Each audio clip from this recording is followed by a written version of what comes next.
Jadi insyaAllah hari ini saya akan berkongsi mengenai HTTP dan HTTPS. HTTP ni stands for Hypertext Transfer Protocol. Biasanya apabila kita lawati laman web yang memerlukan kita menghantar maklumat rasmi, contohnya laman web perbankan, laman web pendaftaran universiti, laman web kerajaan yang memerlukan kita hantar nombor telefon kita, nama kita, nombor kad pengenalan kita, kita akan menggunakan laman web yang ada tulis HTTPS. Jadi sekarang ni the biggest concern is, what is HTTPS? Apakah maksud HTTPS? HTTPS stands for Hypertext Transfer Protocol Secure. Apabila kita lawati laman web yang berstatus HTTP di Google Chrome sebagai contoh, dia akan tulis kat atas tu not secure ataupun tidak selamat. Jadi masalahnya sekarang, apabila kita menggunakan laman web yang berstatus HTTP, ia akan mengizinkan intruders, orang-orang jahat yang mempunyai niat yang tidak baik ke atas maklumat-maklumat kita, mengambil data kita tanpa keizinan kita dengan sewenang-wenangnya. Penghantaran data berlaku antara dua pihak yang berbeza. Bila kita gunakan HTTP ataupun Hypertext Transfer Protocol,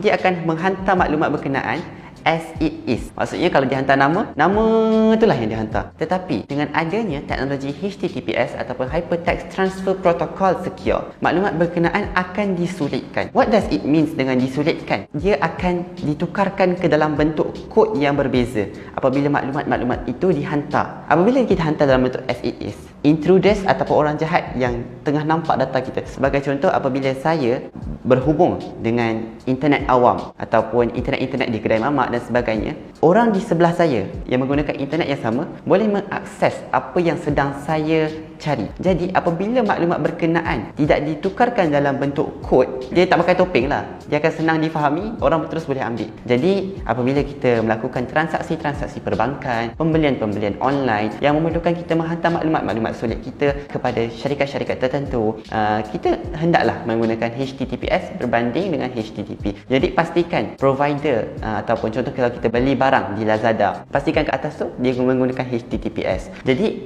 kita boleh ensure segala penghantaran maklumat kita berada dalam keadaan selamat. Jadi perkara yang sama hendaklah dilakukan oleh pembangun laman web. Ada pembangun laman web yang tidak beretika, dia tidak nampak benda ni sebagai satu kepentingan. Mereka membangunkan laman web e-commerce ataupun jualan atas talian. Tapi pada yang sama mereka tidak concern akan data pelanggan dan tidak menggunakan HTTPS ataupun SSL untuk menambah lapisan keselamatan pada laman web berkenaan. Satu seruan kepada pembangun laman web di luar sana untuk kita menggunakan HTTPS dalam pembangunan laman web kita. Assalamualaikum warahmatullahi wabarakatuh.